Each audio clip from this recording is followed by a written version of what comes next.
Mark and Lisa had always cherished their peaceful life in the small town of Oakwood. Having recently purchased their dream home, they looked forward to raising their family in a friendly neighborhood. However, their idyllic life took a dark turn when a group claiming to be HOA officers knocked on their door. Chapter 2. The confrontation. One evening, the doorbell rang. Mark opened the door to find two men dressed in suits, flashing fake badges and demanding compliance with dubious HOA rules. They accused Lisa of violating regulations regarding yard decorations.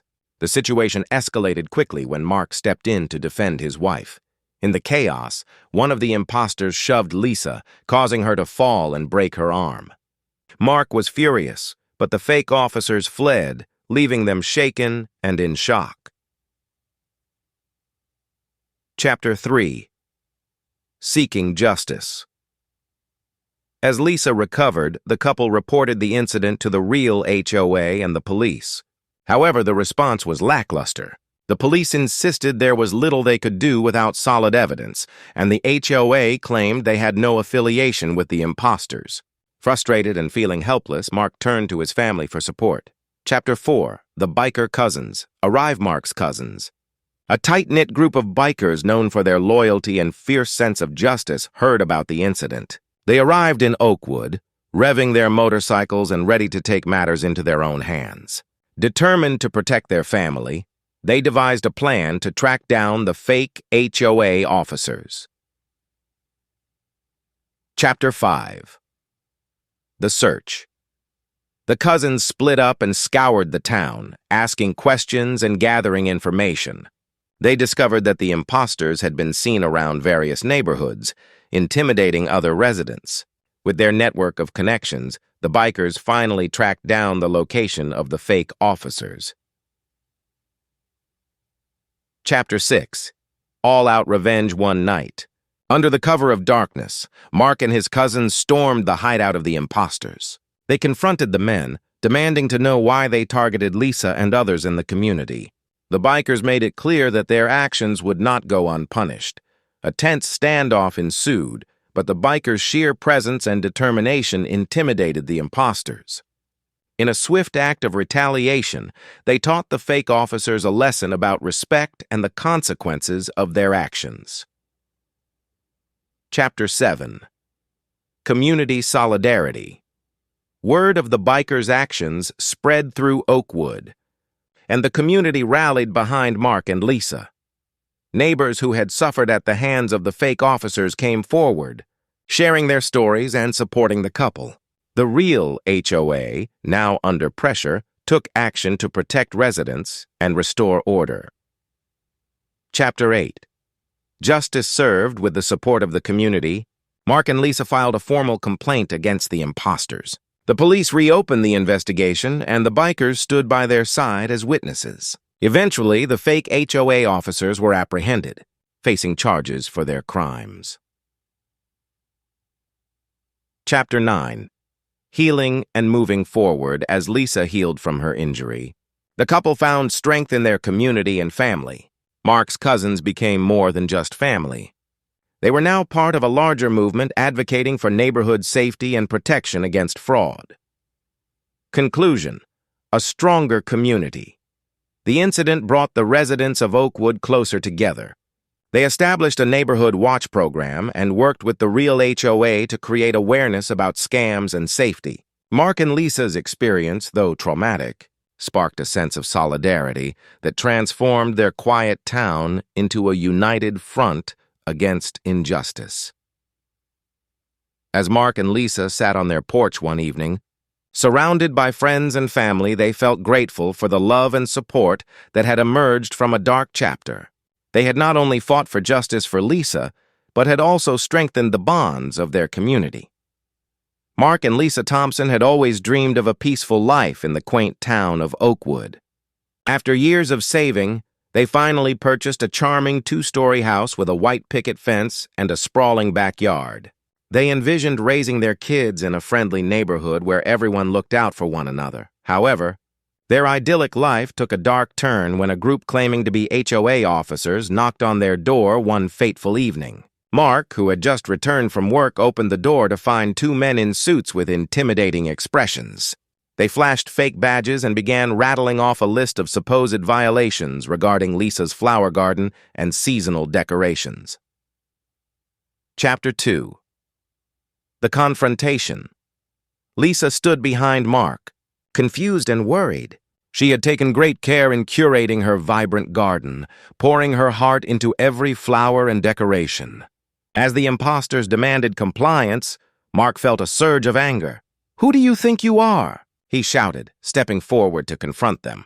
In the heat of the moment, one of the men shoved Lisa aside, causing her to stumble and fall hard onto the driveway. Mark rushed to her side, panic rising as he saw her arm bent at an unnatural angle. The fake officers exchanged glances, their smirks vanishing as they hastily retreated. Mark called for help, but by the time the ambulance arrived, the imposters were long gone. Chapter 3. Seeking Justice. At the hospital, Lisa endured pain and frustration as doctors treated her broken arm. Mark felt helpless, his heart aching for his wife. After they were discharged, the couple attempted to report the incident to both the real HOA and the police. However, the police insisted they needed concrete evidence, while the HOA claimed they had no affiliation with the imposters. Mark's frustration boiled over. He had always believed in justice, but now it felt elusive. Chapter 4. The Biker Cousins Arrives. Lisa struggled with her recovery. Mark called his cousins, a rugged group of bikers known as the Iron Guardians. They had always been fiercely loyal and protective of family. When they heard about the incident, they wasted no time and rode into town, their motorcycles roaring like thunder. The sight of them brought a mix of relief and apprehension to Mark. "You guys don't have to get involved," he protested. "Too late for that, cousin," said Jake, the leader of the group, his voice steady. "No one messes with family. We'll find those punks." Chapter 5. The Search. The bikers split up, using their connections and street smarts to gather information. They hit up local bars and diner hangouts, asking questions and listening for rumors about the fake HOA officers. Their reputation preceded them, and soon they uncovered a lead. The imposters were operating out of an abandoned warehouse on the outskirts of town. Chapter 6. All-Out Revenge One Night. Under the cover of darkness, Mark and his cousins rode their motorcycles to the warehouse. The air was thick with tension as they approached, the sound of revving engines echoing in the stillness. Mark felt a mix of anger and dread. Inside, they found the imposters laughing and counting cash, payments from unsuspecting residents they had scammed. Mark's heart raced as he confronted them, fueled by the memory of Lisa's pain. "Why don't you pick on someone your own size?" he shouted, stepping forward.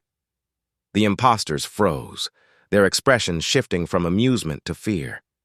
The bikers surrounded them, a wall of solidarity and intimidation.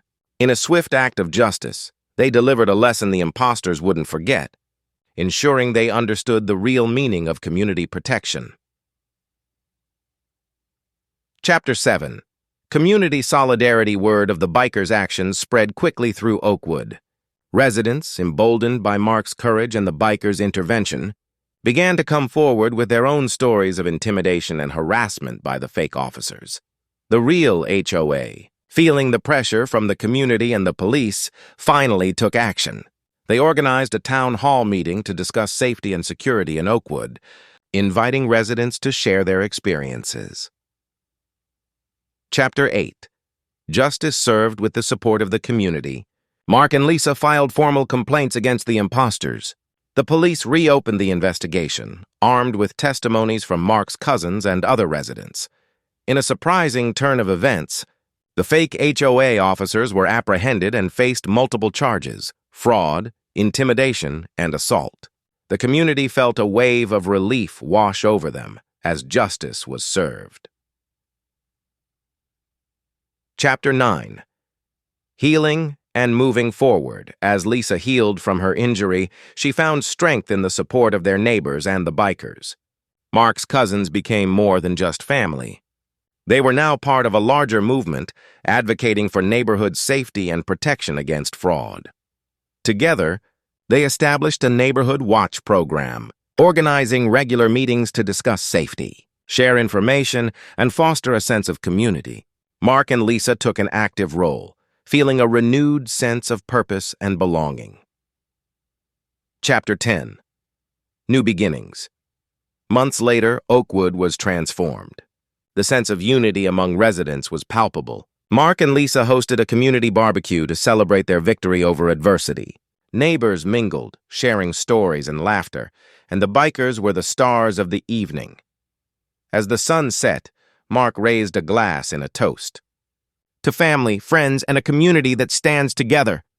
Cheers erupted and Lisa smiled, her arm still in a sling but her spirit unbroken. They had faced darkness, but together they had forged a brighter future for Oakwood. Conclusion: a stronger community. The incident had changed Oakwood forever. It became a town known not just for its charm, but for its resilience. Mark and Lisa learned that real strength comes from unity, and that standing up for one another is what truly builds a community. As they sat on their porch one evening, watching their children play in the yard, Mark and Lisa felt grateful for the love and support that had emerged from a dark chapter. They had not only the broken rule, the broken arm. The subdivision of Willow Creek Estates was, ironically, surrounded by miles of untamed pine forest. Its homeowners association, led by the self-appointed tyrant Victor Hess, had a reputation less for community upkeep and more for militant compliance. Victor and his two henchmen, known simply as the Enforcers, operated like a private, petty security force. Ethan Vance and his wife Sarah lived a quiet life there. Ethan was a finance manager. Sarah was an artist who sold her pottery online. Their only real transgression against the HOA was the small, unauthorized ceramic kiln they used in their detached workshop. The HOA had no jurisdiction over the workshop's interior, but Victor Hess was desperate to find a reason to cite them. The confrontation happened over a poorly pruned rose bush. Sarah was trimming it one Saturday afternoon when Victor and the Enforcers, two bulky men named Gary and Steve, marched onto her property. "Mrs. Vance," Victor snarled, adjusting his ill-fitting blazer. "Your rose cultivar No. 3 is encroaching on the common sidewalk space by 5.2 inches. We gave you written notice." Sarah, tired of the harassment, stood her ground. "That notice was 3 weeks ago. I'm trimming it now. And you know you aren't supposed to be on our property without 24 hours' notice." Victor smiled, a cold, thin expression. "Emergency enforcement. This is a trip hazard." He gestured, and Gary moved to physically stop Sarah from cutting the branch. She instinctively tried to push past him, but Steve grabbed her arm, twisting it sharply as he tried to seize her shears. The crack was sickeningly loud. Ethan heard the scream from inside and ran out to find Sarah sobbing on the lawn, clutching her arm at an unnatural angle. Victor Hess and his Enforcers were already retreating, getting into their unmarked utility vehicle, leaving a triumphant trail of dust and indifference. At the hospital, the diagnosis was a fractured ulna. Sarah's pottery business was on hold indefinitely. Chapter 2. A gathering of cousins, Ethan was numb with fury. The police informed him that because the confrontation occurred over a private property dispute, and Victor claimed the injury was accidental. During the lawful seizure of dangerous tools, charges were unlikely to stick immediately. The HOA was shielded by layers of flimsy bylaws and expensive lawyers. "They just get away with it?"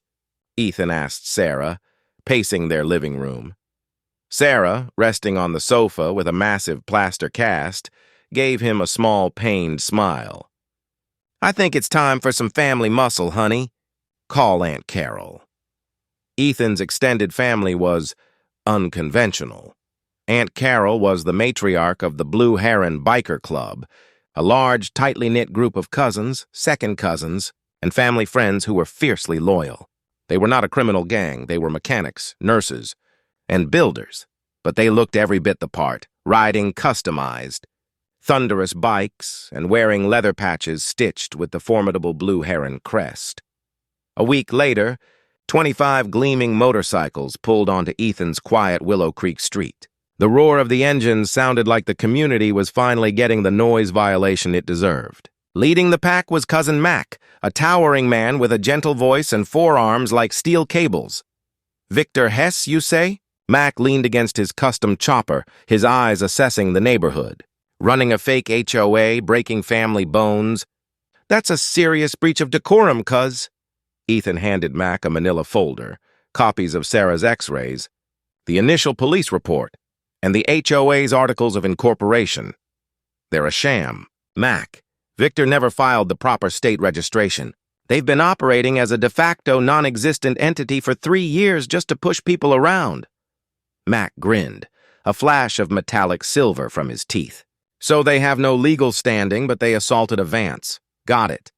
This isn't revenge, Ethan. This is community restructuring. Chapter 3. The restructuring. The revenge wasn't swift. And it wasn't violent.